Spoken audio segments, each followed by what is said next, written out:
Bueno, queridos patitos, Canarias ha sido noticia para los peninsulares esta semana pasada, porque han habido unas manifestaciones que mucha gente no ha querido comprender o no ha entendido, y por eso, para clarificar, tenemos al amigo José Corujo, politólogo, canario, amigo, para tratar de dilucidar no solamente lo epistemológico, sino también el trasfondo, porque no hay que quedarse en la superficie, sino ir al fondo de la cuestión. Y antes de darle las gracias por estar por aquí, pongo en valor este libro, Canarias con Futuro, que es de la mano de Jorge Dorta, tiene ya sus 14 años y puede que la realidad actual canaria de hoy tenga mucho que ver con lo que aquí el amigo Jorge Dorta escribía hace ya 14 años. Pero ahora sí, bienvenido, encantado de estar contigo y contar con tu conocimiento práctico. Buenos días, Juan Carlos. Buenos días a todos los oyentes de tu canal. En primer lugar, tú sabes que sigo mucho los contenidos de tu canal desde hace tiempo. Creo que son contenidos muy buenos. A mí me ayuda a entender la realidad de Euskadi, me ayuda a entender el proceso histórico de Euskadi, y yo les invito a todos aquellos que tengan incertidumbre y que tengan ese gusanito por saber más de esa tierra, de esa encantadora tierra, pues que se suscriban al canal y que vean tus vídeos, porque son muy esclarecedores, ¿no? Y yo darte las gracias porque siempre que me invitas para mí es un honor, ¿no? Yo agradecido de esas bonitas palabras, espero seguir haciendo honor con los vídeos por venir, pero ciertamente Canarias a veces es una realidad que es un poco como el Guadiana, o como la gata de Schrödinger. Bueno, gata, gato, está vivo, está muerto, porque en principio... aparte de que expliques qué ha pasado exactamente, evidentemente simplemente con el tema del REF y el RIC, con si es régimen común, si es específico y debe negociarse aparte, ya hay un elemento de incertidumbre, porque evidentemente las políticas públicas se financian con dinero y ese dinero se financia con impuestos, y esos impuestos son gestionados directamente por Canarias, están distribuidos a través de la Agencia Tributaria Española. Siempre hay ese trasfondo que seguramente sea interesante, pero en principio había lemas de Canarias dice basta, Canarias no se vende, y pancartas que luego se desmenuzaban en otras más individuales, con contenido ya más tendencioso, por decirlo de alguna manera, referido a filias y fobias que tiene cada cual. Y luego también está el trasfondo del insularismo, con Gran Canaria, con Tenerife, las llamadas Islas Menores. Por lo tanto, del marco general uno luego puede ir desmenuzando en cosas mucho más pequeñitas, dicho sea con la venia. Sí, yo creo que es importante para analizar todo movimiento político, todo movimiento social. Para analizarlo tienes que compararlo, tienes que ir a un análisis comparado. Se han categorizado a estas movilizaciones como mucho antes, un mes, 2 meses antes de las movilizaciones, del día de las movilizaciones, que fue el 20 de abril, se habían catalogado estas movilizaciones, estas concentraciones, como las más numerosas de la historia, las más grandes de la historia, las que iban a tener mucho más repercusión en el ámbito político y social de la historia de Canarias. Bueno, ya sabemos que no han sido las más grandes de la historia. Ya sabemos que no ha sido la más grande de la historia. Y está por ver si son las más influyentes de la historia. Y lo digo porque nosotros necesitamos comparar. Hay un concepto en movimientos sociales, en revoluciones, en rupturas sociales, que se llama la memoria larga y la memoria corta. La pregunta que yo me hago es si el 20A tendrá memoria corta o memoria larga. Memoria corta, los movimientos sociales y políticos que tienen como elementos principales cambios sustanciales o cambios superficiales en la estructura de poder. Digo esto porque las principales proclamas de las movilizaciones fueron tasa turística, moratoria turística y limitación de compras de vivienda por parte de extranjeros no residentes. Esas fueron las principales proclamas de las movilizaciones. Es decir, no se hacía una pugna, no se hacía una ruptura con el sistema establecido. Es más, muy poca gente, fueron sectores muy minoritarios de las manifestaciones los que cuestionaban el modelo turístico, por ende cuestionaban el modelo económico. Aquí no se cuestiona el modelo económico. Aquí lo que se estaba cuestionando era reparto de la riqueza, en cierto sentido, protección del territorio y 3 elementos de políticas públicas. Pero no hay una ruptura con el sistema. Esto lo digo en memoria corta, superficial, es decir, tres cuestiones que pones en la agenda política para que las instituciones, para que los actores representativos las hagan suyas y legislen. Porque si fuese de memoria larga, estaríamos hablando de movilizaciones que van a la raíz del modelo económico, a la raíz del modelo productivo, a una ruptura del statu quo. Y lo comparo con las movilizaciones del año 11, del 15M, y las que anteriormente, o posteriormente, perdón, hubieron en Canarias con las movilizaciones contra el petróleo. Las movilizaciones del 11M, que luego abriría un cambio en el sistema de partido e incluso en la forma de comportarnos con el sistema democrático, era una loa, era una pugna, era una ruptura con el sistema establecido. Ahí habían proclamas como no nos representan, democracia real, casta, habían diferenciaciones. En estas movilizaciones en Canarias no se hacía una pugna, no había una ruptura con el sistema económico, con el sistema establecido, sino que se incorporaban una serie de proclamas de políticas públicas: tasa turística, moratoria turística y limitación de compra por parte de extranjeros, que es verdad que luego había otros sentires, como no puede ser de otra forma, en movilizaciones amplias, como el tema de la vivienda, el tema de la redistribución de la riqueza, el tema de la sanidad, etc., etc. Pero aquí lo que quiero poner sobre la mesa es este debate: si las movilizaciones del 20A tendrán una memoria larga, es decir, romperán con el statu quo, con el modelo productivo, y iremos hacia un cambio de modelo productivo en base al turismo, o tendrá una memoria corta que, oye, incorporaremos esas demandas a las instituciones, como ya se han, y si quiere lo debatimos, como esas demandas luego se canalizan a las instituciones a través de los actores políticos representativos en el Parlamento de Canarias, y cómo se debate y cómo se puede llevar a cabo esta canalización de las demandas. Pero a grosso modo, no han sido las movilizaciones más grandes de la historia, pero sí han tenido una repercusión en la institucionalidad, en cómo se mueven los actores, ¿no? Es un elemento interesante eso de la repercusión y el impacto. Quizá mirando lo que decía Brodel de long durée, una mirada de larga duración respecto a la vista de la historia, y que ciertamente ayer comentaba con Alberto Pleguezuelos que en Cataluña en 2007 ya hubo una movilización importante, pero 3 meses después doña Carme Chacón, que en paz descanse, fue victoriosa en las elecciones generales de marzo de 2008. Por lo tanto, las movilizaciones no se tradujeron en una victoria electoral. Por lo tanto, las movilizaciones pueden tener impacto siempre y cuando otros factores incorporen ese elemento de movilización a su memoria y a su impacto institucional. Ciertamente es algo interesante. Lo mismo que, si quieres, puedes buscar la pregunta que se intentó hacer en 2014, porque hubo un tribote: Escocia, Cataluña y Canarias, respecto a un posible referéndum.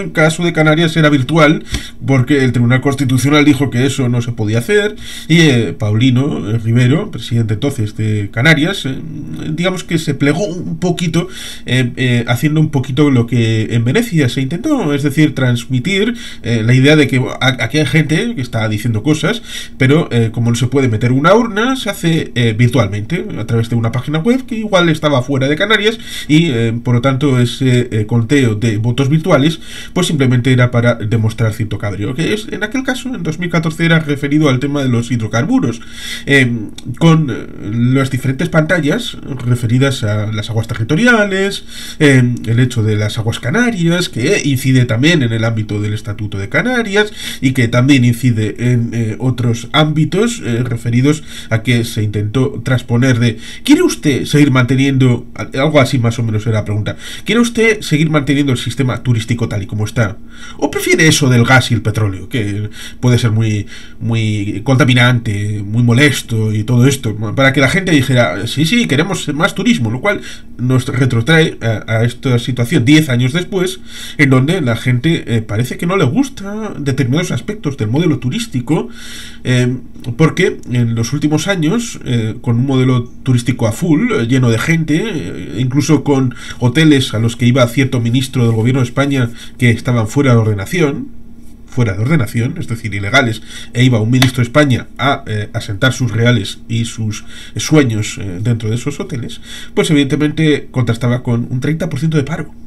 Es alucinante que un sistema genere esas disfunciones tan importantes. Sí, vamos a ver. Primero, Canarias siempre ha tenido una pulsión ecológica medioambiental muy grande. Nuestra idiosincrasia territorial, 8 islas, con una fragilidad territorial muy grande, prácticamente más del 40% del territorio en Canarias está protegido. Hay muchos parques naturales, hay muchos parques nacionales. Por ejemplo, hay islas enteras que en su superficie, toda la isla son reserva de la biosfera. Estamos hablando de Lanzarote, por ejemplo. Es decir, y eso ha generado que a lo largo de la historia, vamos a decir, democrática, cuando empieza el boom del turismo, empieza el desarrollismo, empieza la planificación territorial, pues una pulsión ecológica medioambiental muy potente. Los movimientos ecologistas han sido muy, muy importantes en Canarias. Pues ahí tenemos a Ecologistas en Acción, Ben Mahek. En Lanzarote teníamos muchas corrientes ecológicas que han generado que hayamos sido pioneros en los periodos democráticos de algunas legislaciones importantes. Por ejemplo, en el caso de Lanzarote, con el simbolismo del artista César Manrique, pues se generó una economía alrededor y un sistema también cultural y social conectado al económico que tenía como elemento principal la isla en sí, ¿no? La isla, ¿no? Entonces ahí hay esa combinación de que la propia isla sea el escenario turístico mayor, es decir, vas a ver la isla, no a ver las playas, no a estar en sus hoteles, sino a ver la isla, ¿no? Eso ha ido degradándose, porque el sistema productivo canario, el turismo, ha ido modificándose. Al principio era un turismo mucho menor, que venía a ver el paraje, que venía también a disfrutar de sus playas, pero a lo largo de, también a consecuencia, es decir, cuanto más camas construyas, más gente vendrá. Si tú tienes 30.000 o 20.000 camas, sabes cuál es tu tope. Si tú vas construyendo más hoteles cada año, vendrá más gente. Y se legisló, en 1991 hubo un plan insular de ordenación del territorio en la isla de Lanzarote, donde se ponía coto y donde se ponía límites al crecimiento, y en el año 2002-2003 el gobierno de Canarias hace una moratoria turística donde limita las plazas, limita las camas que puede soportar Canarias. ¿Por qué? Porque ellos tenían una previsión de que el sistema productivo generaba un crecimiento demográfico que era insostenible en el tiempo. Porque el problema de Canarias no está, o no solo está en la capacidad de carga que pueda soportar Canarias en el nivel turístico, es decir, ¿cuántos turistas podemos soportar al año, al día o al mes? Ese no es el problema. La cuestión es ¿cuánta gente viene a trabajar en el sistema productivo? Ese es el problema. Porque si tú haces 700 camas al año en cada isla, alguien tendrá que trabajar en esos hoteles. Alguien tendrá que venir a trabajar en esos hoteles.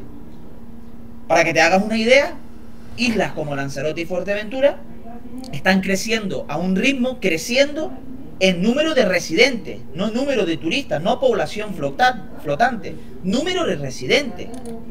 Vamos creciendo a un ritmo de 3.000 a 4.000 residentes al año. Al año. Lo que quiere decir que hay que darle sanidad, abastecimiento de agua, electricidad, carreteras, educación pública, servicios sociales, etc, etc. Es decir, el problema no está en si Canarias puede soportar 20 millones de turistas, 18 o 15. El problema está es si nosotros seguimos con el ritmo de crecimiento demográfico, estas islas llevan al colapso. Hay islas como Fuerteventura que están colapsadas, el Lanzarote está colapsado, Tenerife tiene un problema de movilidad muy grande. Para ir del sur a la capital, a Santa Cruz de Tenerife, te puedes pegar casi 3 horas de trayecto en una isla. Entonces, tenemos que revisar el modelo productivo, que es el que llama a la gente a venir a Canarias. Tenemos que revisarlo y ponerle tope. Ya se hizo en 1991, ya se hizo en 2003 y debemos de hacerlo ahora. Luego, sobre si estas movilizaciones y esta pulsión, vamos a llamarle ecológica, paisajística, es canalizada luego electoralmente o institucionalmente, vamos a ponerlo también en comparación. Es decir, las movilizaciones más grandes de la historia medioambientales tuvieron lugar en el año 2001 con unas torretas que se llamaban las torretas de Vilaflor en Tenerife. Salieron a la calle más de 100.000 personas solo en Santa Cruz de Tenerife. En el año 2003 hubo elecciones, no se canalizó, no hubo una pulsión electoral, tampoco había actores electorales que canalizaran esa demanda. En el año 2013, con la pulsión de las prospecciones petroleras, que por cierto, las prospecciones, las movilizaciones contra el petróleo eran unas movilizaciones a favor del modelo productivo. A favor del modelo productivo. Es decir, no había ruptura. Nadie cuestionaba el modelo productivo del turismo, sino, oye, salíamos porque estaba en riesgo el modelo productivo y entonces, por ende, estaba en riesgo el bienestar de los canarios, pero nadie cuestionaba el modelo productivo. Entonces, no hubo una extrapolación a lo electoral, a no ser que coincidiera con las movilizaciones, con el cambio en el sistema de partido y la entrada de Podemos y Ciudadanos en el año 15. Que ahí es cuando sí hubo una canalización de demandas, pero era otra canalización de demandas, era otros ítems, era otro conflicto, que era el conflicto democrático, el conflicto de la representatividad. No lo representan, pero no tuvo una canalización las movilizaciones contra el petróleo en lo electoral. ¿Y qué veo yo aquí en el 20A? Veo que existe esa pulsión ecológica, existe esa pulsión en aras de proteger el paisaje, en aras de que la redistribución de la riqueza sea mayor, sea efectiva, pero no veo una pulsión electoral. Tampoco hay actores, porque venimos de un periodo en el sistema de partidos donde también esa pulsión de cambio ya no está, no hay una ola de cambio, ahora hay una ola más bien de retroceso, es decir, de posiciones de seguridad. Y aquí la pregunta es si los actores establecidos, en este caso en el Parlamento de Canarias, los actores con representatividad y con capacidad de transformar la realidad en leyes, son capaces de canalizarlas, de coger ese malestar o esa pulsión ecológica y llevarla al Parlamento y legislar a consecuencia.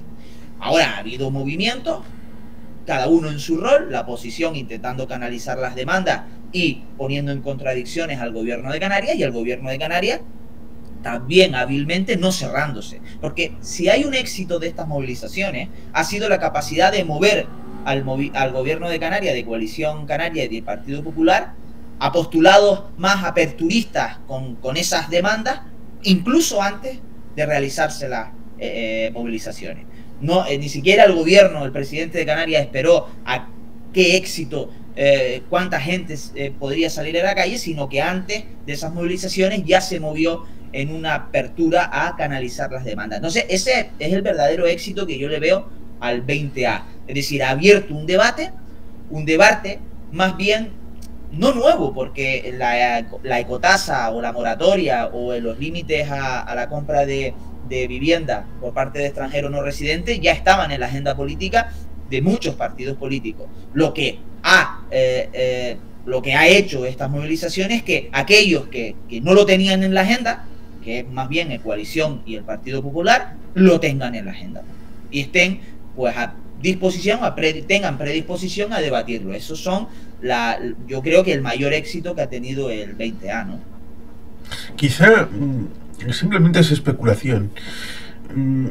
Hasta cierto punto no están con esas declaraciones previas al 20 de abril intentando fijar una posición antes de que pudiera después evolucionar esas movilizaciones en dirección precisamente de cuestionar el modelo turístico, de tratar de ir al trasfondo del sistema de suelo y su gestión, y luego a partir de ahí abrir el melón de todo el sistema productivo, del sistema de financiación, de cuál es el ingreso real por todas estas actividades que suceden en Canarias, porque y simplemente a título de que me lo puedas desmentir, imagínate que yo tengo una cadena de hoteles y tengo una oficinita y una secretaria y un telefonito, pero mi actividad está canalizada por una empresa en la península, y mis ingresos los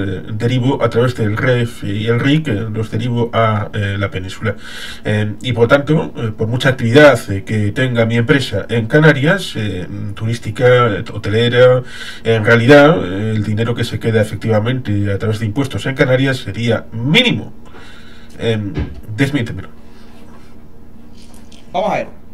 Canarias es singular, fiscalmente, tributariamente. No hay, excepto Euskadi y Navarra, no hay ningún territorio, comunidad autónoma en España que tenga el sistema tributario que tiene Canarias.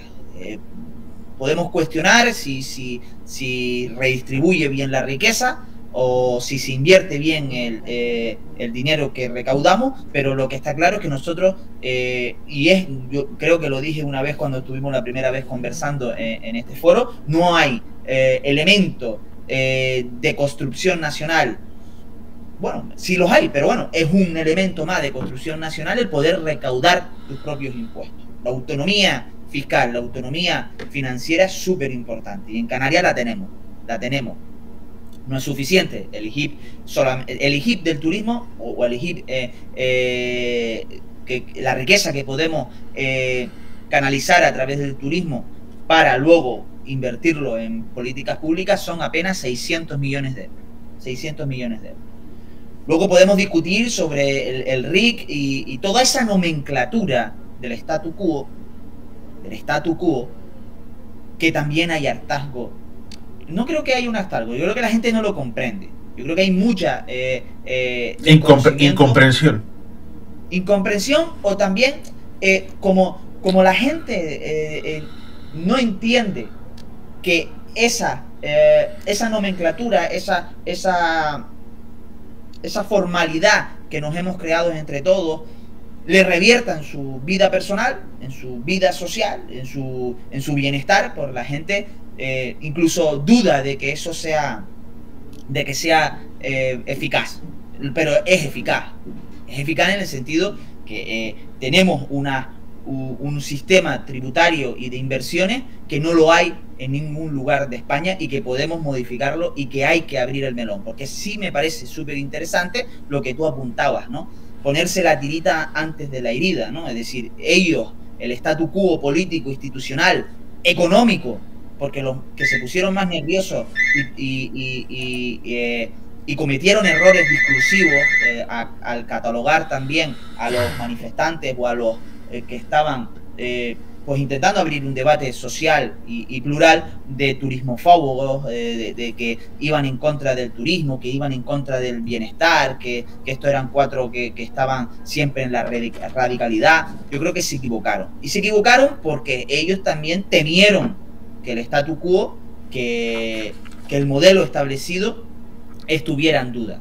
Pero yo, analizando un poco también el posteriori, lo que pasa luego de las movilizaciones, insisto, creo que no son movilizaciones que van a la raíz del problema, no son de mirada larga, no es nadie o muy poca gente apela a la transformación real del modelo productivo, porque yo creo que a corto o medio plazo es inoperativo. Sería muy difícil cambiar el modelo productivo de Canarias cuando el modelo productivo turístico genera más del 40% de la riqueza de Canarias, solo en modo directo, de modo indirecto, y estamos hablando del 70 o del 60 o el 70, pero creo que sí hizo que se pusieran nerviosos el poder económico y por ende algunos partidos que están más cerca también, hay que decirlo, están más cerca de los postulados porque el sistema político y social es así, hay partidos que están más lejos y hay partidos que están más cerca y es legítimo, también los empresarios y también el sistema económico tiene que tener su representatividad en el Parlamento de Canarias, ¿no? Entonces hay partidos que están más cerca y hay partidos que están más lejos, entonces se abrió el debate. Lo importante de esto, Juan Carlos, yo creo que es abrir el debate y que aquellos actores políticos e institucionales que antes del 20A o antes de apenas 2 meses se cerraban a debatir sobre ecotasa, a debatir sobre moratoria o debatir sobre los límites a la compra de vivienda por parte de extranjeros, ahora están abiertos a debatir. Y eso es el gran logro de las movilizaciones. Más allá de si, oye, hay que cambiar el sistema productivo o no, pero por lo menos los actores principales que están representados en el Parlamento de Canarias están por la labor de discutirlo. Y veremos. Yo dije ayer en la radio que me preguntaron si esto si al final va a haber estas demandas, si al final se van a visualizar en leyes. Yo creo que el gobierno de Canarias querrá controlar la iniciativa política. Yo lo haría. Sí, yo, si estuviese en el gobierno, quisiera controlar la iniciativa, no me lo van a imponer la oposición, que es un poco lo que han intentado la oposición, canalizar las demandas de la ciudadanía para contradecir o poner en un aprieto al gobierno. Yo controlo la agenda política del gobierno y por ende veremos a lo largo de estos años, veremos a lo largo de esta legislatura si el gobierno de Canarias efectivamente canaliza esas demandas y las visualiza en leyes, ¿no? Ciertamente, comentabas el tema de la política comparada. En el Estado español hay 2 archipiélagos, unos Baleares y otros Canarias, y en principio alguien no versado podría pensar en lo que ocurre en Canarias respecto al turismo. Tiene mucho que ver con lo que ocurre en Baleares respecto al turismo, con una isla principal, Mallorca, pero también las menores, que tienen dificultades para los residentes para poder tener su propia vivienda, hasta el punto de que se alquilan salitas, habitaciones, y por tanto ahí habría un problema tremendo, pero evidentemente nos estaríamos olvidando de las causas estructurales que difieren la situación de Baleares respecto de la de Canarias en muchos ámbitos y circunstancias. Por ejemplo, que en 1989 hubo un intento de aplicación del 155 porque Canarias tenía que actualizar una cierta política referido a la integración en las comunidades europeas.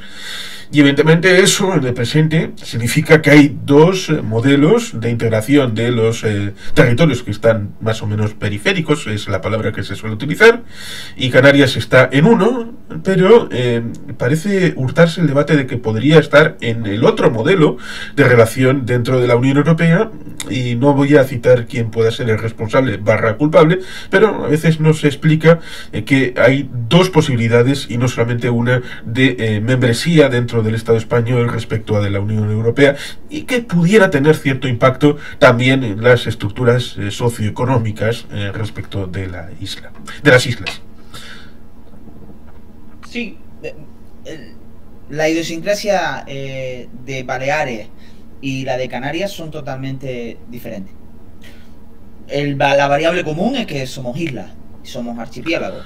La insularidad, lo hemos hablado muchas veces, la insularidad en un archipiélago lo determina todo.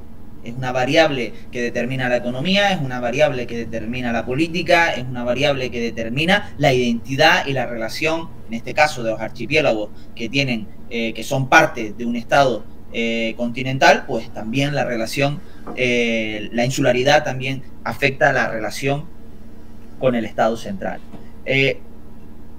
La otra diferencia es que nosotros, Canarias está a 1500 kilómetros de la costa sur de la península y Baleares está apenas a 80 kilómetros, ¿no? Esto también lo determina. Y luego también lo determina que Baleares tiene una isla continente, una isla grande que es Mallorca, y otras islas menores. Pero su polo es una isla, ¿no? Su polo económico, político y social es una isla. Canarias somos 8 islas, donde se da la particularidad y no hay muchos casos de archipiélagos con esta idiosincrasia, que es que tiene 2 islas archipiélagos, 2 polos económicos y sociales, que es Gran Canaria y que es Tenerife, y que esto ha determinado incluso la estructura institucional y los conflictos sociales que se han dado en Canarias, ¿no? Y luego tenemos otras islas mal llamadas menores, pero que tienen una atracción económica muy potente, como puede ser Lanzarote y Fuerteventura. Estamos hablando que Lanzarote y Fuerteventura son islas muy potentes turísticamente, atraen a mucho turismo, atraen a mucha inversión turística, y eso hace que, pongámosles, que la redistribución de la riqueza en Canarias esté mucho más, estamos hablando de términos de PIB, de términos de cómo se distribuye la economía en Canarias, esté mucho más diversa, dice que esté mucho más plural en todas las islas, ¿no? No hay una isla que concentre todo el sector económico y todo el capital institucional, sino que hay en todas las islas hay un desarrollo económico individual, ¿no? Entonces Lanzarote es una isla muy potente económicamente, igual que puede ser Gran Canaria y Tenerife. Y luego, ¿cómo nos relacionamos con la Unión Europea? Hay debates, ahora ha entrado es muy minoritario por parte de sectores muy minoritarios que están cuestionando el estatus RUP, que es un estatus diferencial, que lo establece el Tratado de Funcionamiento de la Unión Europea, que nos da una idiosincrasia diferencial y un tratado diferencial dentro de la estructura de la Unión Europea, y que algunos pues están cuestionando y que dicen que nos limita en algunos aspectos, como puede ser efectivamente la libre circulación de personas, y que este estatus pues es el que nos impide también ponerle freno al crecimiento demográfico y a la entrada de capital extranjero para la compra de viviendas, para la compra de terrenos y etc., ¿no? Esto es un debate que se va a tener que abrir tarde o temprano. Yo tengo la impresión también que es un debate, como hablábamos antes del REF o la RIP, es un debate que está muy alejado de la sociedad. Sí. La sociedad no debate esto, ni siquiera creo que hemos hecho el autogobierno canario, estamos hablando ya del autogobierno canario para construir su sociedad. Creo que no ha hecho sus deberes para explicarle a su propio pueblo qué significa la RUP, las regiones ultraperiféricas, qué beneficios tiene reales pertenecer a esta familia dentro de la Unión Europea. Y pues ahora se están dando otros debates y otras formas de poder entendernos dentro de la Unión Europea, que pudieran ser mejorables, pudieran ser debatibles, pero está claro que el desconocimiento social que hay por parte de la población canaria respecto a la RUP es, yo creo que nadie lo cuestiona, nadie sabe lo que es, nadie sabe lo que nos beneficia, y eso yo creo que es por parte del gobierno de Canarias, de toda la sociedad canaria, es una tarea que es pendiente, ¿no? Es que es un elemento interesante porque hay dos modelos, ser ultraperiféricos o territorio de ultramar, y evidentemente sin a priorizar ninguno de los dos, evidentemente habría que explicar qué significado tiene cada uno de los dos y no no entender que, a ver, si hay dos, entonces habrá que elegir uno de los dos, pero no partir de que, es que el otro es Satanás con cuerno y rabos y por tanto no se puede atender al otro. Bueno, si existe, entonces será porque a alguien le ha parecido que es interesante ese tipo de modelo para elegir. Por tanto, hay que hacer una pedagogía respecto de no, Canarias tiene que ser ultraperiférica porque le conviene y eso es bueno, por esto y por esto. No simplemente demonizar el otro y decir, no, es que el otro no es para Canarias, o es que ser territorio de ultramar significa que ya no seremos españoles porque habrá tal castigo el otro, el más allá. Y esto habitualmente ha solido ser referido también a los referéndums de independencia, que no es el caso de Canarias, por lo menos por ahora, referido a Quebec, a Escocia, a Cataluña también, de que palo, tente tieso, de como se os ocurra votar esto, oye, que vais a salir de la Unión Europea, vais a estar fuera de la tierra, vais a perder economía, vais a destruir vuestro país, y evidentemente lo que tendría que ser es al revés. Vota esto porque es bueno para ti, porque tiene estos beneficios, porque vas a tener estas consecuencias positivas. Ese debería de ser más o menos el ambiente de carga negativa en vez de carga positiva en vez de carga negativa. Sí, aquí hay un elemento utilitarista, no solo en Canarias con respecto a la Unión Europea, sino yo creo que de todos los Estados miembros con respecto a la familia común europea, ¿no? Hay un elemento de qué rendimiento le saco a estar dentro, qué utilidad le saco a estar dentro. La principal utilidad ha sido a lo largo de la historia dentro de la Unión Europea, en el Estado español y Canarias como región ultraperiférica, es que los fondos de cohesión han sido muy beneficiosos para Canarias, muy beneficiosos. Sí, lo cual, dicho sea de paso, no es óbice para que, y gracias a Canarias, no solamente a Canarias, sino también, por ejemplo, Ceuta, Melilla, España debería tener legítimo derecho a ser un país observador en la Unión Africana. Totalmente. Bueno, podemos debatir sobre esto también y qué rol juega Canarias ahí, ¿no? Porque incluso se llegó a debatir de que Canarias estuviese como actor dentro de la OUA, ¿no? De la Organización Africana y demás. Pero la cuestión es decir, la pregunta que a lo largo del proceso de europeización de Estado miembro y en lo que respecta a Canarias, la relación entre Canarias y Europa ha sido más estrecha es decir, ha sido más fructífera y más positiva que la relación Canarias-Madrid, en este caso, Canarias-España, Canarias-Estado. Pongo Madrid porque siempre, metafóricamente, siempre se utiliza Madrid como el núcleo del Estado, ¿no?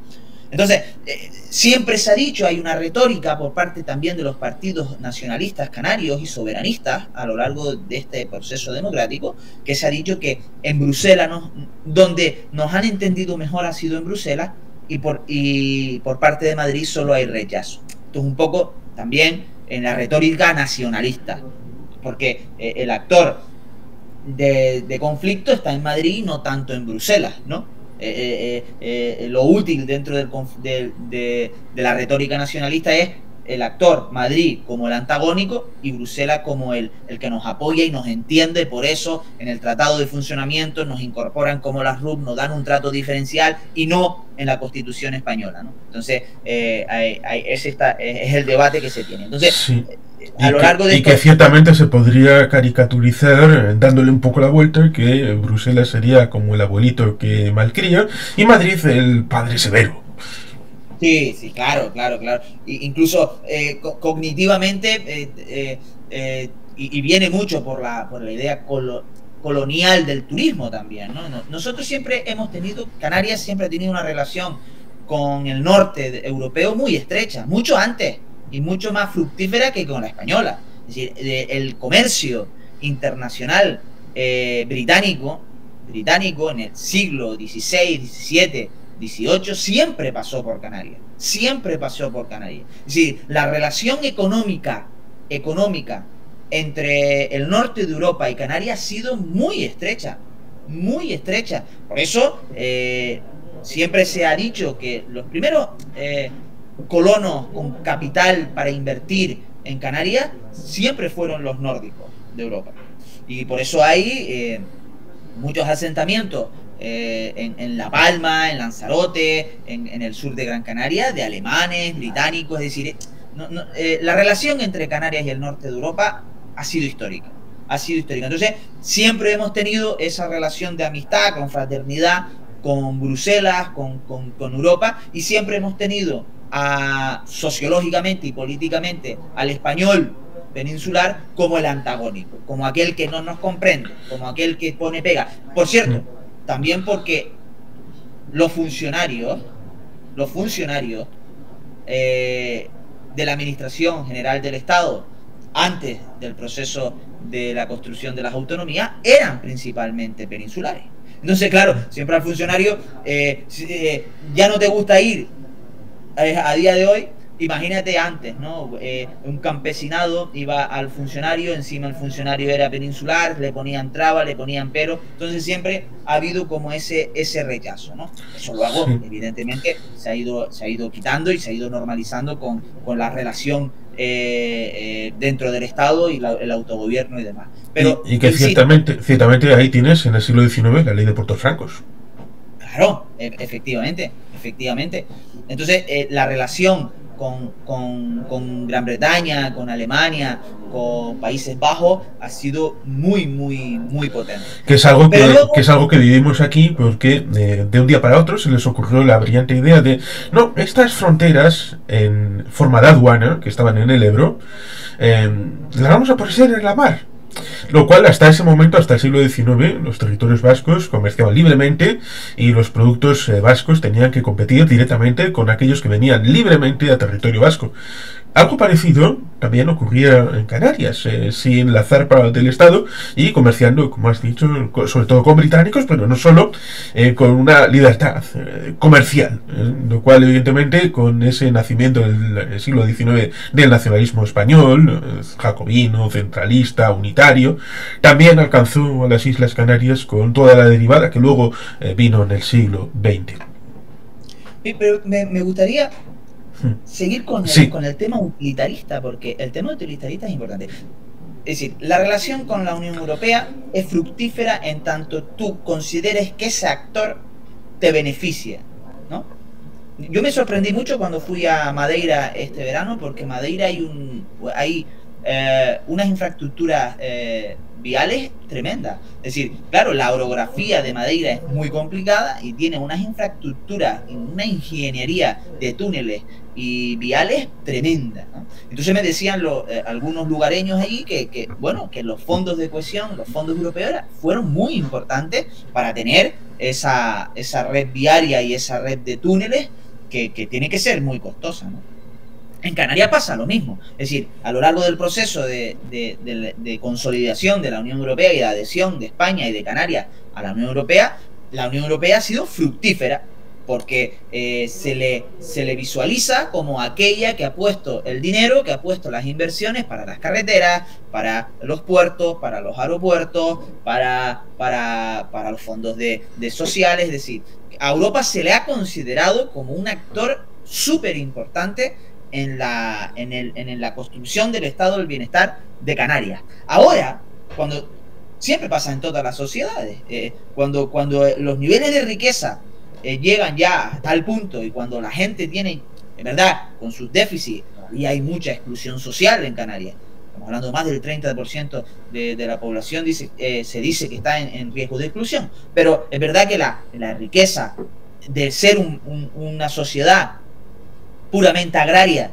con una exclusión social tremenda, con índices de analfabetismo los más altos de España, a ser una sociedad con la media europea, una sociedad moderna, una sociedad con buenas infraestructuras. En Canarias hay buenas infraestructuras, aeropuertos, puertos, carreteras, un nivel de educación pública muy potente, un servicio canario de salud muy potente. Pues cuando llegas a ese nivel de bienestar, ahí es cuando empiezas a cuestionarte Y cuando empieza a adherirse a la Unión Europea, los estados del este, entonces ya los fondos ya no se reparten, ya no se concentran en los países del sur, pues ahí empiezas a cuestionarse, la sociedad empieza a cuestionarse si es útil esto, si es útil. Y más si ya no puedes subir más en la riqueza, ya no puedes tener más estratos de bienestar y encima todavía te queda índices de pobreza por cubrir. Entonces empiezan a surgir pues, nuevas ideas, nuevas teorías, nuevos modelos de relacionarse con la Unión Europea, que es legítimo discutir, pero también es legítimo discutir que este modelo de RUP y este modelo de relación dentro de la Unión Europea nos ha llevado a los niveles de bienestar que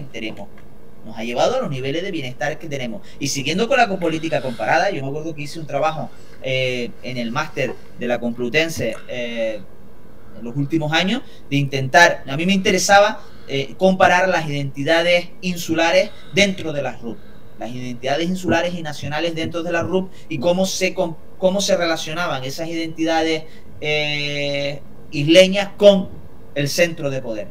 Y ahí estaba Francia, estaba España con respecto a su RUP, y me di cuenta, no tiene nada que ver Martinica o los departamentos de ultramar francés con Canarias. El nivel de riqueza, de bienestar social que hay en Canarias, mucho mayor que lo que puede haber en los departamentos franceses.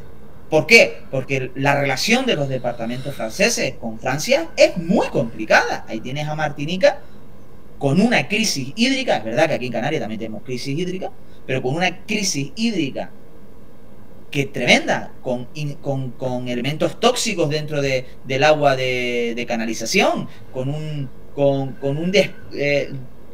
es decir, con una Francia que no quiere saber nada de sus departamentos, ¿no? Entonces hay que poner todo en su contexto, hay que comparar, hay que ver cuáles han sido los pros y los contras, y luego, muy importante, lo que te decía antes, Juan Carlos, tenemos que hacerle ver, tenemos que hacer ahora se ha incorporado dentro de la educación secundaria en Canarias, pues una asignatura sobre el REF y sobre el estatus RUP, que sería muy interesante. No solo es eso, no es solo eso. La historia, la cultura, la identidad canaria también son muy importantes para conocernos, para saber el contexto. No todo es nomenclatura económica, además que tampoco es muy atractivo para nuestros jóvenes hablar de RUP, RIP y REF, ¿no? Entonces habrá que ver cómo educamos a nuestra sociedad para que conozcan más el sistema en el que vivimos, pero también dentro de una lógica identitaria, cultural y geográfica, ¿no? Eso se me ocurren tres elementos que espero no olvidarme de ninguno, porque esto es como andar con pelotas y malabares y todo esto. Uno, los fondos europeos pasan por Madrid. Y a veces es complicado entender que el Estado es compuesto, sobre todo por esa aristocracia funcionarial que ha crecido en Madrid, no solamente ahora, sino desde hace ya muchas décadas. Por tanto, ahí estaría un asunto interesante, sobre todo porque lo hemos visto candentemente con los fondos Next Generation, que vienen del tema de la pandemia, que ha costado bastante hacer entender que todos los elementos cercanos, de proximidad, en base a la subsidiariedad de la Unión Europea, unión en la diversidad, están dentro de las comunidades autónomas, y por tanto no puede ser el ministerio de turno el que derive todas estas circunstancias en el gasto y la inversión. Una segunda derivada nos lleva a que la política comparada nos llevaría también al Reino Unido, hasta que dejaron de serlo, pero ya volverán. Yo tengo para mí que el Reino Unido volverá. No sé cómo, pero volverá dentro de no mucho. Pero también el reino de los Países Bajos. La reconfiguración de las Antillas, que tuvo importancia porque están dentro del marco de la Unión Europea. Por tanto, ahí la configuración en base a la monarquía de los Países Bajos, que algo tiene que ver con el Estado español, porque ahí está Carlos Javier, hijo de Carlos Hugo, que es pretendiente carlista, no Sixto, pero sí carlista, porque pareciera que Felipe VI es el único heredero histórico de la dinastía Borbón, y no, está la Borbón-Parma también por ahí. Por tanto hay alternativas siempre, incluso dentro de la monarquía hispánica. Y evidentemente tenemos el tema de las infraestructuras. Y lo importante que es votar. Y ahí tendríamos el sistema electoral canario, que aunque sí es cierto, ha tenido una cierta evolución mínima en los últimos 30 años, evidentemente también, además del sistema estructural, tenemos a quién vota la gente. Ahora hay un gobierno en Canarias de Coalición Canaria, con Fernando Clavijo como presidente de la comunidad, pero un vicepresidente de un partido franquicia, como es el Partido Popular, que gobierna Baleares, con Vox. Hasta el punto de que cuando ya estaba financiado con fondos europeos, el tranvía que iba a conectar el aeropuerto de Palma con la ciudad, llegan el gobierno del PP y Vox y dice: me fumigo el proyecto porque no lo quiero. Lo cual ciertamente es alucinante, porque esto no lo saco yo, lo sacó Viajando Contigo, un canal de infraestructuras, de tema ferroviario, y evidentemente Canarias adolece, como has comentado, sobre todo en Tenerife, por ejemplo, esas 3 horas se podrían reducir con tranvías, trenes, y evidentemente para eso se necesita voluntad y achicar los espacios y tiempos, porque evidentemente hacer un tren y un ferrocarril y un tranvía para que entre en funcionamiento dentro de 30 años, pues puede ser bonito e interesante, pero a la gente que vive hoy no le afectará, porque la gente quiere ese tranvía y ese tren para usarlo, no para que sus hijos y nietos lo puedan ver. Por lo tanto, ahí entra en función la voluntad política. Me parece muy interesante lo que comentas sobre cómo tiene que pasar siempre el filtro de Madrid para la distribución de los fondos europeos. Pasó con los fondos New Generation. Este debate también, yo siempre lo pongo sobre la mesa, ¿no? El debate sobre las compras del material sanitario en pandemia, y todo ese conflicto que ha salido, que si se ha hecho mal los contratos, que si el caso Coldo, que si para arriba, que si para abajo, se olvidan un elemento siguiente: el periodo de centralización que hizo el Estado en la compra del material sanitario, que fue un auténtico caos. Cuando centralizan el Estado a través de un Real Decreto Ley, centraliza la compra del material sanitario para luego distribuirlo al resto de comunidades autónomas, fue un fracaso logístico. ¿Por qué? Porque es evidente que la autonomía sanitaria de las comunidades autónomas es decir, si yo llevo 35 años haciéndome cargo de la sanidad, seré más eficiente, controlaré los mercados, los proveedores, seré yo el que sepa cómo distribuir el material una vez que llega a Canarias, a Madrid, a Andalucía. Eso fue un auténtico fracaso. Es decir, la centralización de esa gestión fue un auténtico fracaso.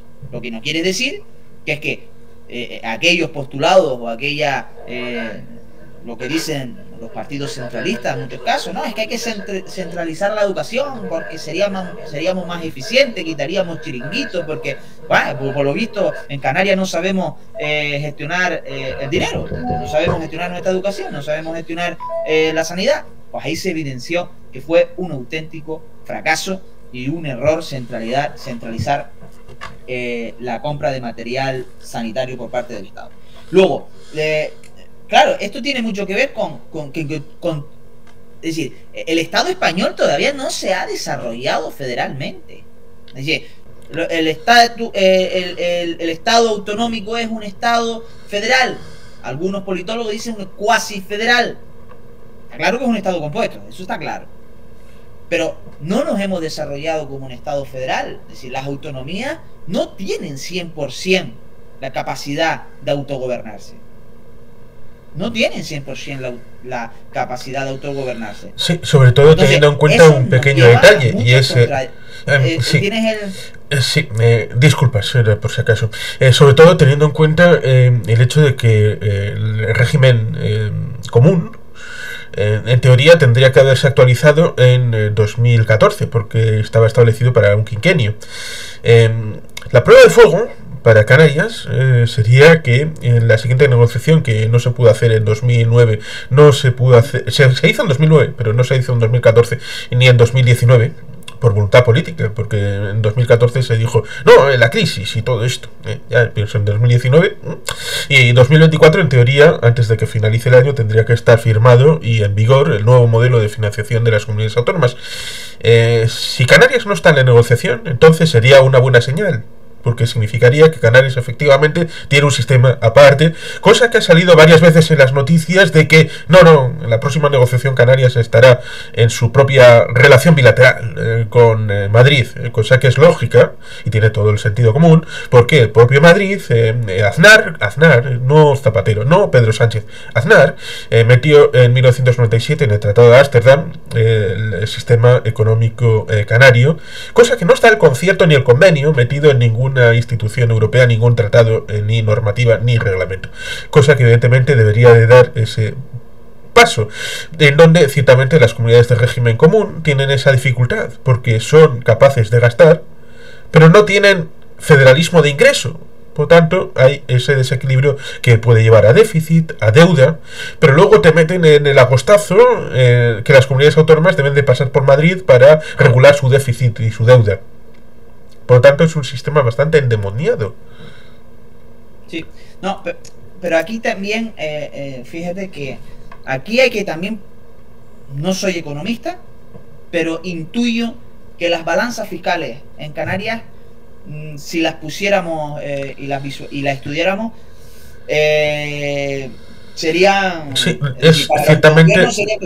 Ciertamente el tema de las balanzas fiscales es un elemento bastante polémico y a quien quiera profundizar dentro de la enciclopedia que tenemos en el canal acerca del sistema de concierto económico, hay un apartado, hay un vídeo específico relacionado con las balanzas fiscales que evidentemente tiene su interés porque evidentemente en el modelo de estudio de las balanzas fiscales que hizo el Ministerio hacían la ficción de que no existían las comunidades autónomas.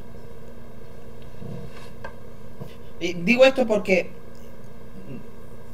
Canarias consiguió meter el REF dentro del sistema, es decir, diferenciar el REF, la financiación del REF, del sistema de financiación de las comunidades autónomas. Esto ha sido un hito porque la tendencia centralista y muchas veces sesgada de los ministerios es que, oye, ustedes tienen unas singularidades, ya con que nosotros cubramos esas singularidades ya estaría cubierta por nuestra participación en Canarias, ¿no? O nuestra responsabilidad. Y no es así. El REF no puede entrar dentro del sistema de financiación común porque el REF es nuestro régimen que hace, que visualiza, que evidencia nuestra diferencia. Nuestra diferencia estructural, no es inventada, no fluctúa. Es decir, que estés lejos de los centros de poder, que el coste de transporte cueste más, que el coste de generar electricidad y agua cueste más, que la cesta de la compra cueste más. No es una cuestión fluctuante, es una cuestión constante porque estamos donde estamos. Entonces lo que se hizo fue diferenciar el REF del sistema de financiación común. Insisto, creo que muchas de las cosas, de las contradicciones políticas, económicas que pasan en este estado es porque todavía no se ha desarrollado y no tengo la impresión que no se quiere ni desarrollar 100% en el Estado federal. Aquí hay un debate en Canarias con respecto a España, que es la ley de costas, es decir, la competencia en costa, que lo recoge el Estatuto de Autonomía. Se cedió la competencia en el año 22 y ahora hay un litigio. Todavía no hay litigio constitucional, pero ha dicho el gobierno de Canarias que lo llevarán al constitucional porque el Estado interpreta que todavía tiene parte de esas competencias. Una cosa contradictoria, porque si tu Estatuto de Autonomía establece que el competente de costas es el gobierno de Canarias, ¿cómo va a decir usted que usted se reserva algunas partes de esa competencia?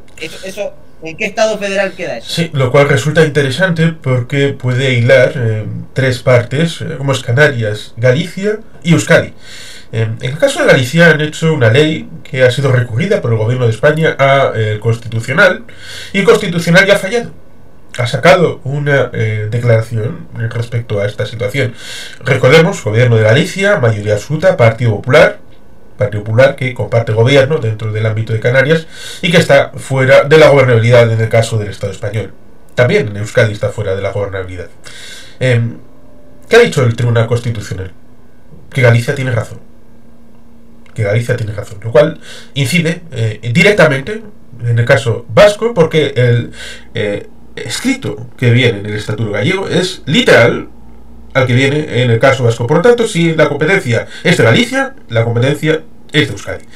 Otra cosa es la redacción que tenga exactamente en el caso del Estatuto de Canarias, con lo cual ahí habría más tela que cortar. Pero ciertamente, si la posición del Partido Popular en Galicia es una, en Euskadi y en Canarias tendría que ser más o menos la misma, por coherencia. Sí, la lógica nos invita a pensar eso, pero luego hay interpretaciones constitucionales bastante contradictorias. Por ejemplo, que se haya pues cuestionado algunos aspectos del Estatut de Cataluña de 2010, de la sentencia de 2010, y luego esos mismos preceptos en estatutos de otras comunidades no se hayan cuestionado.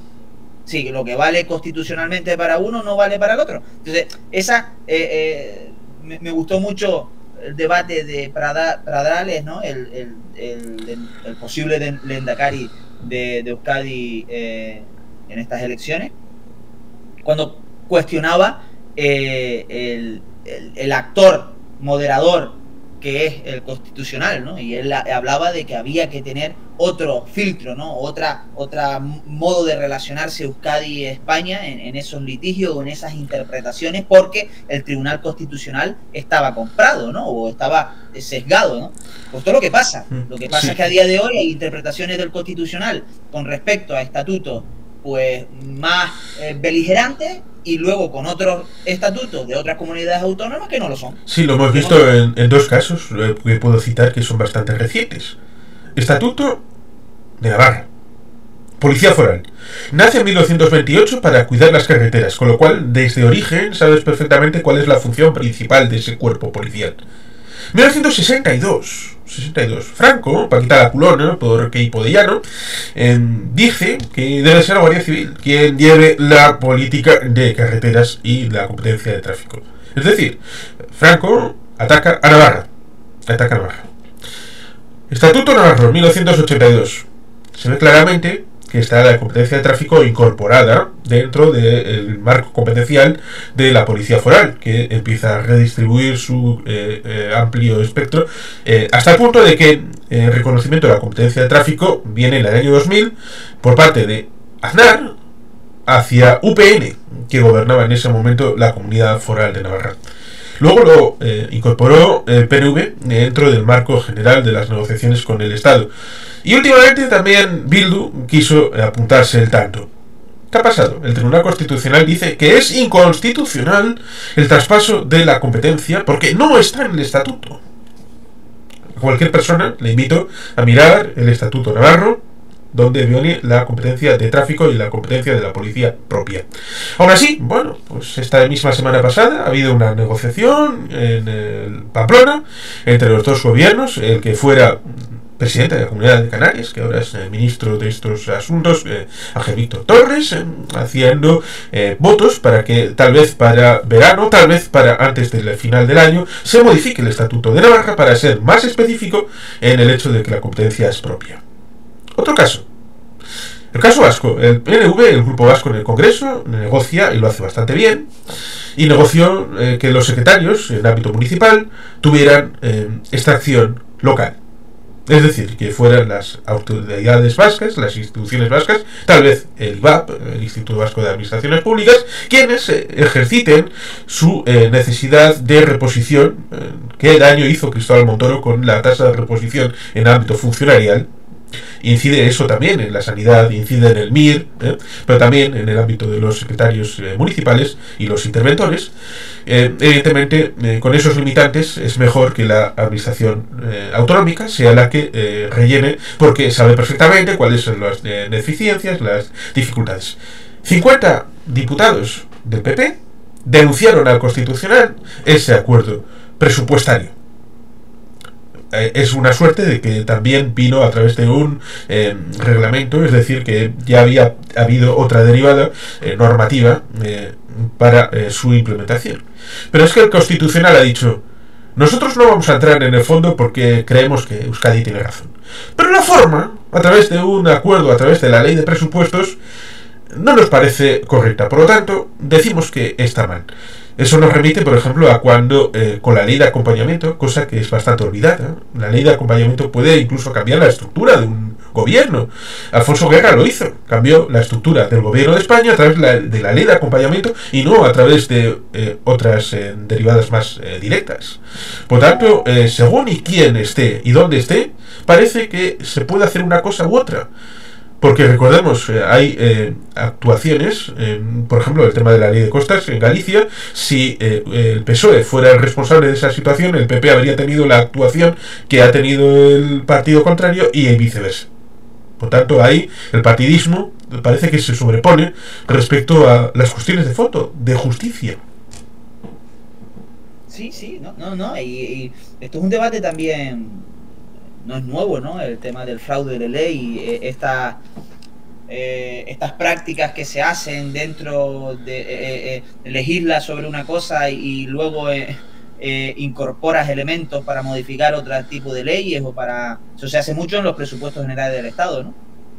Que sacas la ley de presupuestos y luego incorporas otros elementos para modificar cualquier cuestión, ¿no? Yo creo que esto también es una debilidad del Estado, una debilidad de este Estado compuesto, de que aún no sabemos qué es este Estado, si es un Estado federal, si es cuasi federal, un Estado compuesto, lo sabemos, hay descentralización, pero la autonomía real de autogobierno de las comunidades autónomas, siempre de forma asimétrica, no es lo mismo Euskadi que Murcia, ni Murcia que Canarias, pero no está clara, y las interpretaciones que hacen los ministerios con respecto a los gobiernos autonómicos, y luego cuando existe esa contradicción entre ambos entes, el Constitucional, pues parece que no está siendo lo tan parcial que se debiera ser.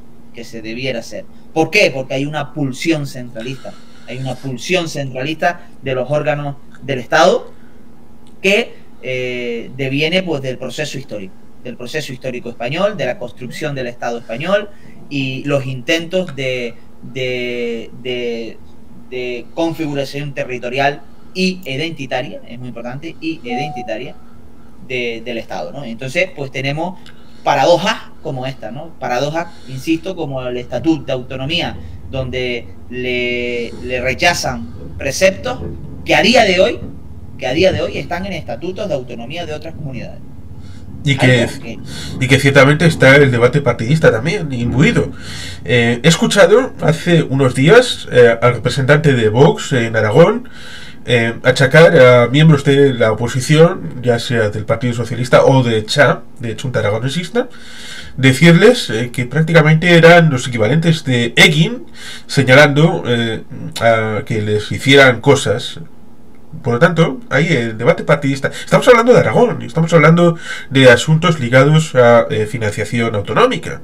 Por lo tanto, si este tema para algunos puede servir para parámetros de confrontación dialéctica en el Parlamento aragonés, resulta alucinante que no puede llegar, por ejemplo, con el caso de León, la intentona de hacer una región leonesa que se les equiparó con el separatismo catalán, cuando simplemente quieren ser una 18ª comunidad autónoma dentro de España, porque han visto los números, han visto despoblación, desindustrialización, el tema de la vía de la Plata, cosa que podría ser estructural desde Gijón, Avilés hasta Huelva, que estructurara toda una parte del Estado español, pero parece que quieren pasarlo todo por Madrid.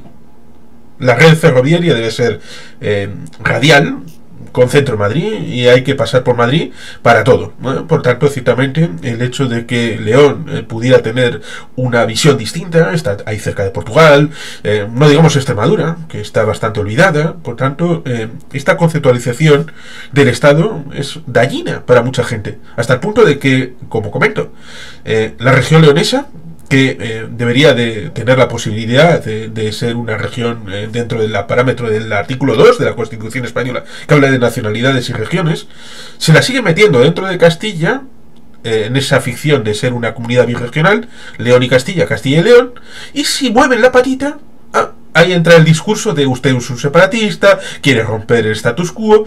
Resulta interesante porque con esa manifestación del 20 de abril, ¿ha habido alguna derivada de estas respecto de empezar a tachar a los canarios como insatisfechos, como gente que quiere romper con el status quo? Digo, desde el ámbito peninsular o franquiciados, ¿eh? Porque ahí está, por ejemplo, un partido jacobino centralista que si pudiera nos ilegalizaría a todos los regionalistas y los nacionalistas, como es Vox. Por tanto, ¿ha habido algún run por este ámbito? No, lo que ha habido ha sido en redes sociales algún movimiento de rechazo, algunas proclamas muy minoritarias de la manifestación que hablaba de colonialismo o que hablaba de godo fuera, ¿no? Tú sabes que aquí esa categoría dialéctica de godo pues se utiliza no para hablar del peninsular, para hablar de una actitud que tiene alguien foráneo con respecto a Canarias o al canario, no es una cuestión de origen, no es un descalificativo por ser peninsular, sino por comportarse de una forma despreciativa hacia el canario, ¿no? Entonces ha habido como movimientos muy minoritarios diciendo que el canario pues era un ignorante, que el canario... Eso siempre suele pasar cuando hay movilizaciones e intentas deslegitimar las movilizaciones. Pero es muy interesante lo que opina, lo que habla sobre es la pulsión de escasez relativa, ¿no? No sería tanto, en el caso de León, en el caso de la España vaciada, creo que la última vez que hablábamos de esto, es decir, no son pulsiones identitarias, nadie se cuestiona la identidad española, nadie se la cuestiona en León, nadie se la cuestiona en Segovia o en Teruel, sino que existe una pulsión de escasez relativa, es decir, mi riqueza se está viendo mermada por un polo de atracción que es Madrid. Entonces Madrid cada vez tiene más atracción económica, hay un éxodo poblacional hacia Madrid, y esto lo que me hace es tener cada vez menos bienestar, cada vez estar más despoblado, y si a eso se le añade pues la poca cultura de autogobierno o de autonomía que se tiene en determinadas comunidades autónomas, como puede ser Castilla y León. Muy importante ver cuántas leyes, cuánta normativa, cuánta legislación se aprueba cada legislatura en estas comunidades autónomas. Es decir, es un ejercicio muy interesante. Mírate cuántas leyes aprueban en las Cortes de Castilla y León o en Murcia con respecto a Cataluña, Canarias o al País Vasco, porque ahí hay una visualización de la capacidad que se tiene o del interés que se tiene de tener más autonomía o de tener más autogobierno con respecto a las leyes base, a las leyes comunes que nos rigen a todos. Es muy interesante. Por ejemplo, en Canarias podríamos estar en 40, 30 leyes y decretos en la legislatura, y a lo mejor en Murcia o en Castilla y León pues estar en 9 y muy pocas, es decir, muy pocas, ¿no? Y entonces eso te da una visualización del interés que tiene ese gobierno o esa autonomía de legislar su propia convivencia, ¿no? Sí. A mí me parece eso muy interesante. Creo que en Euskadi estamos en 57 leyes. Muy importante, 57 leyes, lo que quiere decir es que hay un nivel de autogobierno y de querer construir un país propio a través de las leyes y a través de su asamblea legítima, muy importante. Y eso también viene por el grado de interés de su sociedad hacia su autogobierno. En el caso de Canarias, como hablábamos, pues hablábamos la última vez, hay una pulsión identitaria. Es verdad que el canario se siente muy de su territorio.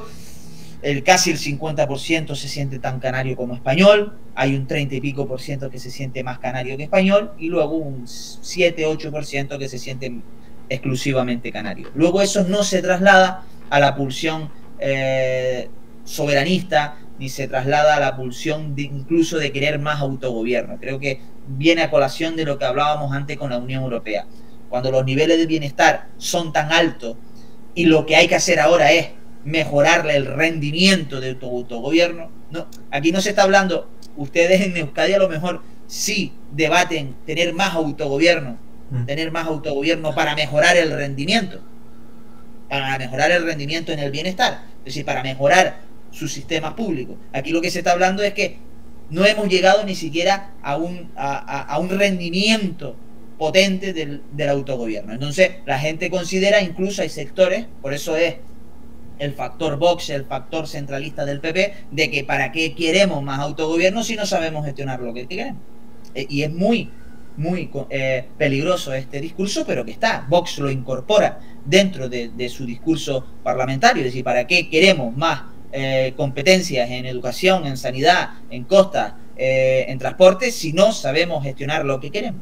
Y luego ya eso lo liga con el centralismo, que mejor que lo controlen desde Madrid. Aquí eso de que lo controlen desde Madrid no cala, pero sí cala, que se está calando cada vez más de que somos los propios canarios los que no gestionamos bien. Y eso es muy peligroso, porque el mayor bienestar que ha tenido esta tierra, los mayores niveles de riqueza que ha tenido esta tierra, los mayores niveles de igualdad que ha tenido esta tierra, ha sido cuanto hemos sido nosotros quien ha gestionado los servicios públicos, es decir, con el autogobierno, con este modelo, ¿no? Que puede verse mejorado. Y pongo el ejemplo que el otro día estaba leyendo del Partido Nacional Escocés, como la adhesión a la independencia está bajando en Escocia y dentro de su propio electorado existe ya un rechazo a su gestión política, a su gestión pública en el gobierno escocés, cuando era el principal elemento del Partido Nacional Escocés que lo ha llevado a ser un partido hegemónico en Escocia, que era cómo gestionaba los recursos públicos. Había como una visualización, había como un rendimiento, una legitimidad por rendimiento, lo que se llama legitimidad por rendimiento, es decir, si ellos gestionan bien nuestro país, seguiré votándole.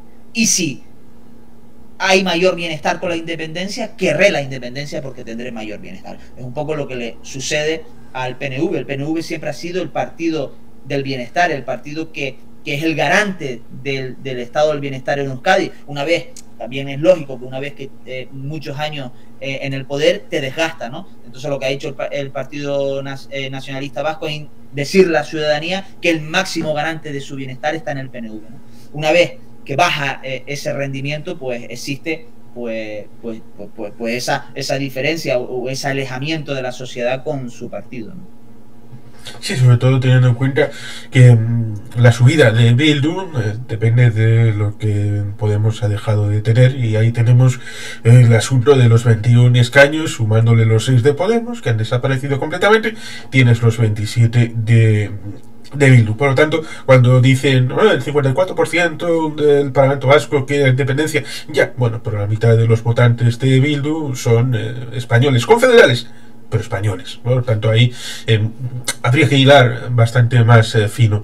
Y que ciertamente Canarias, además de estas convocatorias de manifestaciones, y que tal vez puedan seguir teniendo presencia, evidentemente en este año ha habido elecciones en Galicia, ha habido en Euskadi el 21 de abril, hay catalanas el 12 de mayo, pero Canarias también tiene unas elecciones en las que participa el 9 de junio, las elecciones europeas, en donde evidentemente ahí está encima de la mesa el desafío de cómo se va a configurar, a pesar de que sea una circunscripción única en el Estado español, caso raro, porque el Reino Unido tenía circunscripciones, Francia las tiene, la jacobina Francia tiene circunscripciones, Italia, Alemania tienen circunscripciones, pero España no. España tiene una circunscripción única, pero se podrá incorporar el recuento solamente en Canarias, a ver cómo se puede visualizar, si es que tiene algún impacto en la configuración de las composiciones electorales de las candidaturas que se van a presentar. Sí, es muy interesante saber si esa pulsión social y de malestar con con el sistema turístico se canaliza en las europeas. Las europeas son, sabemos los politólogos, que son elecciones de segundo orden, donde la participación baja, donde es más un plebiscito o una rendición de cuentas al partido que está en el gobierno estatal. Veremos el movimiento de Sánchez si afecta también, que me imagino que, bueno, es evidente que va a afectar, ya está afectando al sistema político, está afectando al sistema mediático y puede afectar a polarizar más las elecciones catalanas y europeas. En el caso de Canarias va a ser difícil, aunque tengamos ese estatus diferencial RUP que nos diferencia del resto del Estado español, y podemos hacer una campaña o generar una campaña más centrada en los aspectos RUP, en los aspectos europeos. Tengo la sensación de que esto va a estar contaminado por lo estatal, va a estar contaminado por el debate entre Sánchez y la ultraderecha y el PP, y va a ser difícil colocar temas estrictamente europeos. Ahí hay movimientos interesantes.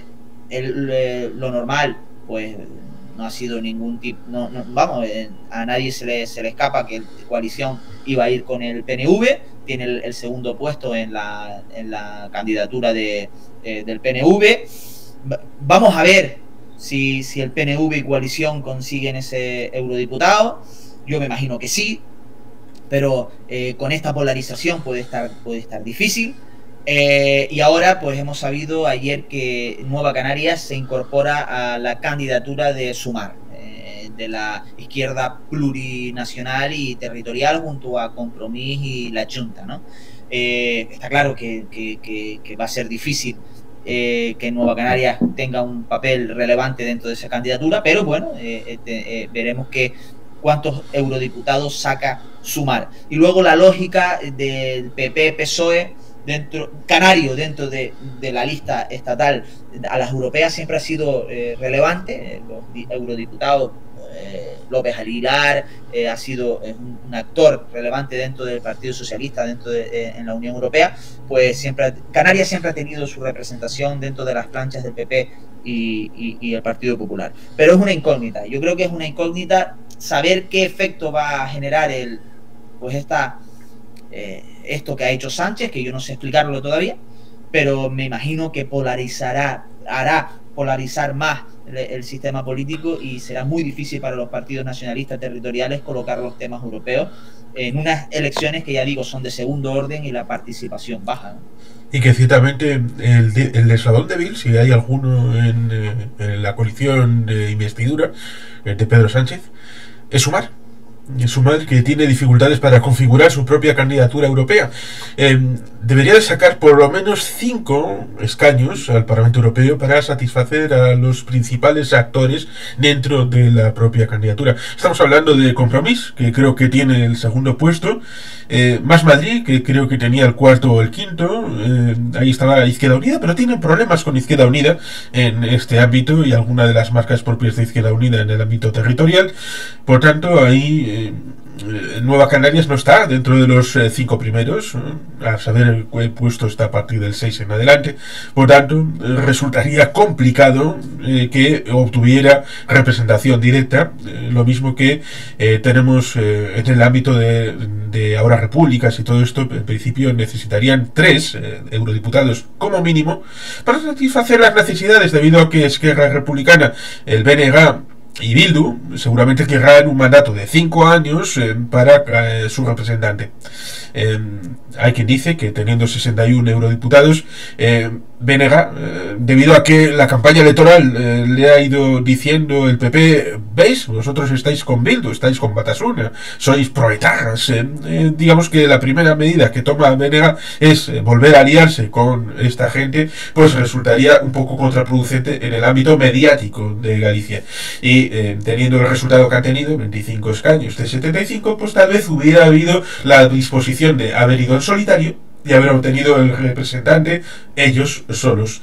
Pero evidentemente la dificultad de tener una coalición a nivel estatal requiere de estas componentes en general, Teniendo en cuenta, no sé si lo he dicho, esta vez son 61 eurodiputados los que se reparten, por tanto, en principio podría ser más favorable, por ejemplo, para la coalición de PNV y Coalición Canaria para poder obtener el escaño, toda vez que no fue el último reparto, porque evidentemente las divisiones son importantes y el último reparto no fue el del PNV, a pesar de que pudiera ser el que menos votos tuviera, porque luego a la hora de las divisiones eso no significa que sea el último en ser repartido, porque luego vas dividiendo y si el Partido Popular pues tiene 20, pues igual el número 17 tiene menos votos necesarios para competir con ese de Zeus, es decir, de lo que era la coalición de PNV y Coalición Canaria. Por lo tanto, ciertamente el asunto está más abierto de lo que puede parecer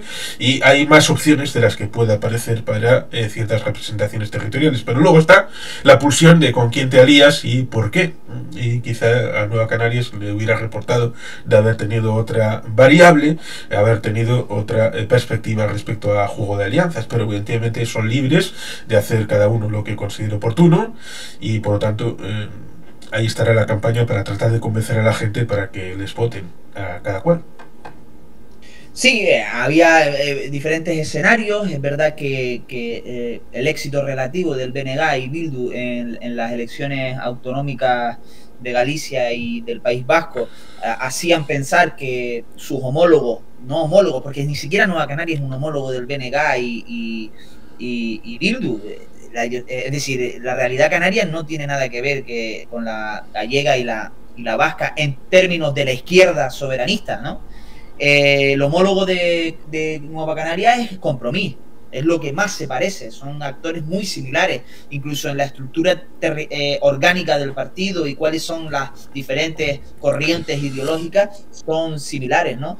Y era muy complicado para Nueva Canarias, en este caso, hablando de Nueva Canarias, incorporarse a una plancha con Bildu y BNG. No tanto por el BNG, porque sí comparten alianza dentro de la ALE, de la Alianza Libre Europea, que ahí hay muchos partidos territoriales, está Euskal Kartasuna, que está, es decir, que se desliga de Bildu, y en la ALE en Europa está dentro de, bueno, la presidenta de la ALE es de Euskal Kartasuna, Lorena López, creo que sí. Es decir, está dentro de la ALE, el BNG está dentro de la ALE, Esquerra está dentro de la ALE.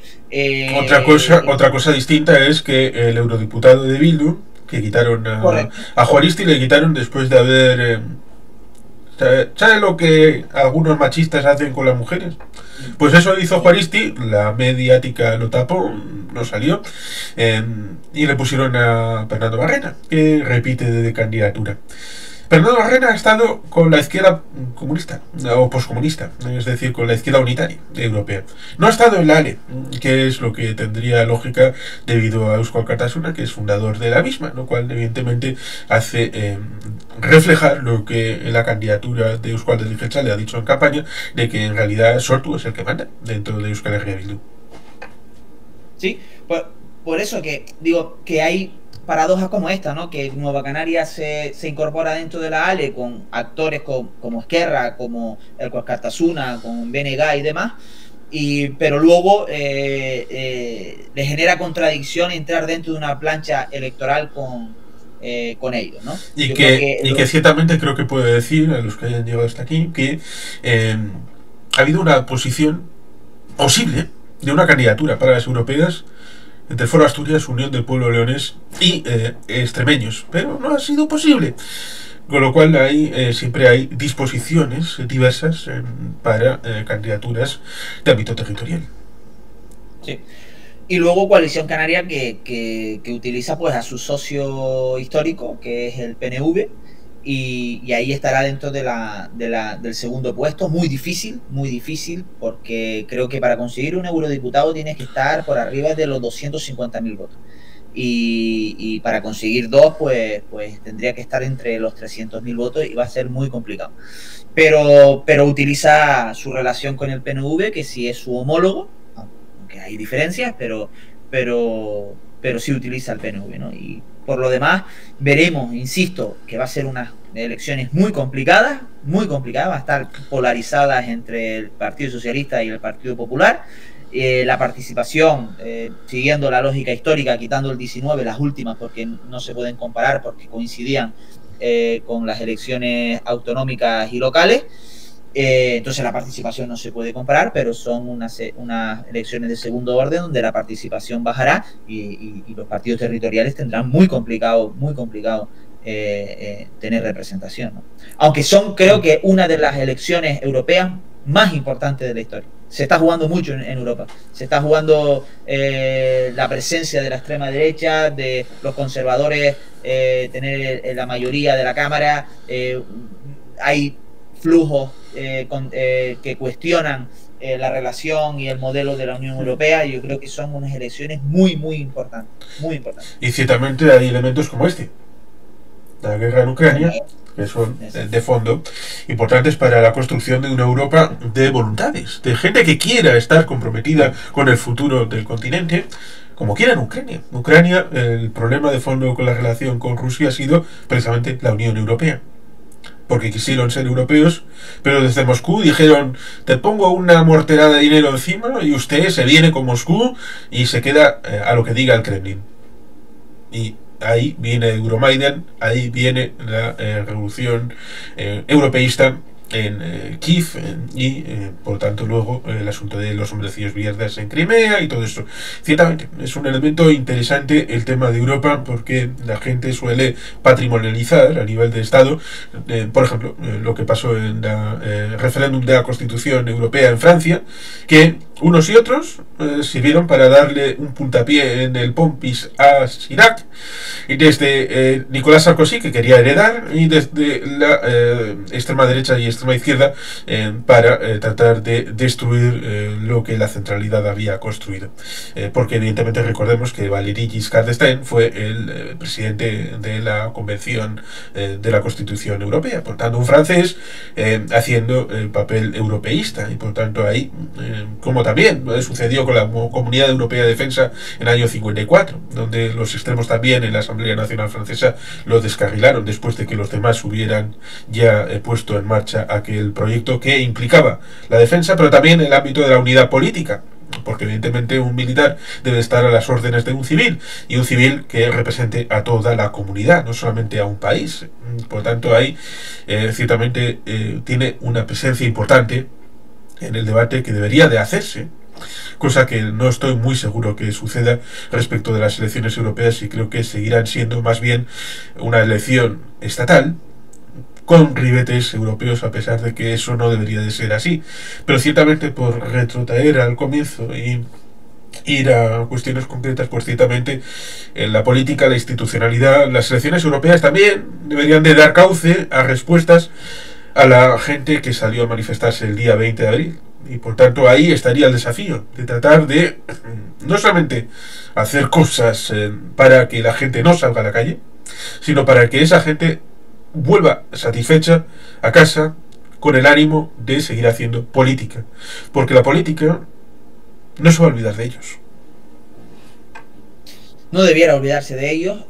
Creo que, volviendo al principio, como tú bien dices, en el ámbito europeo se pueden canalizar, y yo creo que el ámbito europeo, para, por ejemplo, limitar la compra de vivienda por parte de extranjeros no residentes, es el único espacio institucional donde se puede llevar a cabo esto.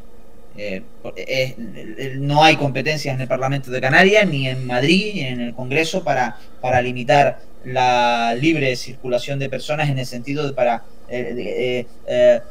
bloquearle el derecho a alguien europeo para comprar una casa o un bien en Canarias. Entonces este debate tiene que ir, algunos dicen que puede ser dentro del 349 del Tratado de Funcionamiento, donde habla de las RUP y que tendrán un trato específico por su condición, pero esto tiene que ser canalizado dentro del Parlamento Europeo, y por eso digo que es muy importante. Hay un contexto bélico que también tiene que ser tratado en el Parlamento Europeo, en el contexto también en el que se encuentran las Islas Canarias. No es lo mismo el contexto bélico en Madrid, París, Ámsterdam o Berlín que las Islas Canarias. Estamos en el norte de África, en el medio océano, el Atlántico, con un Sahel, con una pulsión bélica importante, con un flujo migratorio que no cesa. Entonces, y esto también hago una crítica al sistema político canario, a las universidades canarias, de no tener análisis. Yo he intentado buscar análisis geopolíticos de la situación geopolítica y estratégica de Canarias en este mundo prebélico o bélico ya, y no lo encuentro. Necesitamos que nuestras universidades canarias, los think tank también en España, hablen de la situación geopolítica que tiene Canarias en este contexto, porque será muy importante. Sí, porque lo que más... Y una puntualización, sí. Canarias dijo no a la OTAN. Sí. Sí. A pesar de que los efectos de la OTAN sí se circunscriben a Canarias porque sí está incorporada. Una cosa no quita la otra. Evidentemente Canarias dijo que no a la OTAN y se le impuso la OTAN, lo cual ciertamente es poco presentable, por decirlo de una manera. Somos un portaaviones. Los militares a lo largo de la historia ha sido... Pero ciertamente es un elemento interesante porque, por ejemplo, cuando hubo la insurgencia de la Zaguad en 2012, Canarias podría haber estado en la punta de lanza de aquella circunstancia, ya sea para apoyar a los tuareg que no tuvieran ningún tipo de vinculación posterior con el tema islámico, terrorista y todo esto, para tratar de evitarlo, de que tuvieran la necesidad objetiva para su supervivencia de aliarse con esa gente, o bien para la respuesta precisamente contra esa posible vinculación desde Canarias. Y Canarias fue un actor absolutamente apartado, que no tenía ningún tipo de importancia. Hay un canario que más o menos tiene una aproximación, como es Jesús Pérez Triana, Guerras Postmodernas, que bueno, pues trata de establecer esa idea de que a España le interesa lo que sucede en el Sahel, Mauritania, Mali, Senegal, que debería de ser objeto de interés particular en la política exterior española, pero porque parece que, bueno, que lo hagan otros, y que el interés solamente se centra en Ceuta, Melilla, un poquito Canarias, sobre todo por Gando, pero mirando sobre todo a Marruecos, pero lo que está por debajo pues es como Mordor, que bueno, sabemos que existe, pero bueno, no es asunto nuestro. Y sí, la frontera sur española está precisamente en el Sahel, y es un tema que debería de incidir por interés de Canarias, pero también por interés propio de España, todas estas vicisitudes que son cultura de defensa, como diría Yago Rodríguez, y que parece que hay una conceptualización en España que significa que si no hay armas no hay guerra. Por lo tanto, la paz se hace un poco hippie, que simplemente con que desaparezcan los instrumentos, ya la paz es natural. El conflicto es intrínseco al ser humano, y aunque no haya armas, y ojalá que no se construyan armas, ahora se están construyendo armas, y la inversión bélica es cada vez mayor para esa estrategia de persuasión, ¿no? Cuanto más armas tengas en tu estado, más persuades al enemigo, ¿no? Y la historia nos dice que es al contrario, ¿no? Cuanto más armas tengas tú, más armas tiene el otro, y al final van a llegar a utilizarlas, ¿no? Pero insisto, Canarias tiene una geolocalización y un contexto determinado que necesitamos análisis, necesitamos estrategias de seguridad y de relación con el Sahel y con África distintas. Es verdad que Canarias le ha dado la espalda a su realidad geográfica desde hace siglos. Hemos tenido cognitivamente yo creo que nuestro cuerpo, aun estando donde estamos, creo que ha estado en niveles continentales, pero la realidad es la que es. La realidad es la que es.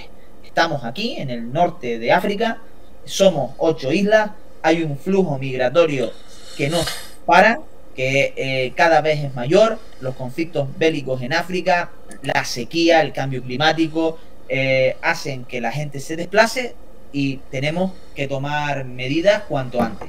Y luego tenemos otras circunstancias, que es que los conflictos bélicos en Europa en el caso de Ucrania, están haciendo que la inflación suba, que el coste de la cesta de la compra suba, del combustible, y eso nos afecta sobremanera en Canarias, porque si ya sube en territorio continental, pues imagínense en Canarias, ¿no? Entonces, todo esto hay que analizarlo, hay corrientes que hablan de que nosotros en Canarias se tiene que declarar territorio de paz, y que sea como conexión diplomática de las Naciones Unidas en el norte de África, y luego hay otras corrientes que, como puede ser Vox y la ultraderecha, que lo que dice es que Canarias está desamparada, que hay una invasión silenciosa de Marruecos en Canarias, y lo que necesitamos es más armas, más militares y un poco más que ponernos un muro, ¿no? Pues yo soy de los que opino de que necesitamos ser una plataforma de paz, necesitamos irnos al no a la OTAN, a esa sensibilidad del canario, y que esto sea, que nos sirva para hacer estudios, para hacer análisis y para ayudar pues al norte de África que bien lo necesitan. Efectivamente, la estabilidad es un valor importante. Y las desestabilizaciones ya se han visto en Mali, Burkina Faso, en Níger, donde evidentemente tendría que haber habido presencia más importante de España, y en la interconexión internacional que ya se vio en 2014 entre Siria y Ucrania, cosa que Caspian Report ya comentó en aquel momento. Pues ciertamente hay una conexión entre la retirada obligada por los rusos en el Sahel de parte de Francia, con poner toda la carne en el asador por parte de Francia en el caso de Ucrania, de tú me fastidias, pues yo te voy a meter el puño en la boca directamente. Con lo cual, ciertamente, las cosas hay que hacerlas de manera racional y dando soluciones, o procurando dar soluciones. No solamente el diagnóstico, que está muy bien, que muchos han intentado hacer un diagnóstico más o menos bonito, y en el ámbito partidista, le pasó por ejemplo a Ciudadanos, le pasó a Podemos, un diagnóstico precioso, ¡oh, qué bonito! Pero luego, al llevar esas cosas a alimentos prácticos, fracasaron completamente, porque se les vio el brillo del dólar en el ojo, se les vio que querían simplemente el poder para ellos, simplemente por tenerlo. Por tanto, ahí está el asunto de que las políticas públicas deben de responder a la gente. El hecho de que la democracia es un sistema con la gente, a diferencia del deportismo ilustrado, que decía todo para el pueblo, pero sin el pueblo. Pues aquí el pueblo dice mucho, sobre todo en periodo electoral. Totalmente. Yo creo que estamos en una situación, y lo vamos a ver en las elecciones europeas, donde el populismo de extrema derecha acampa a sus anchas, donde sí que han recogido el descontento. Pues si antes, en el año 14, 15, fueron los partidos de llamados populistas de extrema izquierda los que canalizaron este descontento, pues ahora son los populismos de extrema derecha quien lo está canalizando a través de un vector importante, peligroso en su retórica política, que es la inmigración. Están utilizando la inmigración. Aquí en Canarias se ve con claridad como incluso los partidos establecidos de centro derecha son ambiguos al hablar de la inmigración. Es verdad que el Coalición Canaria en el gobierno está siendo, yo creo que, responsable con el tema migratorio, está siendo responsable con el tema de la distribución de los menores no acompañados y demás, pero esa pulsión de descontento está, y se visualizará en el próximo Parlamento Europeo.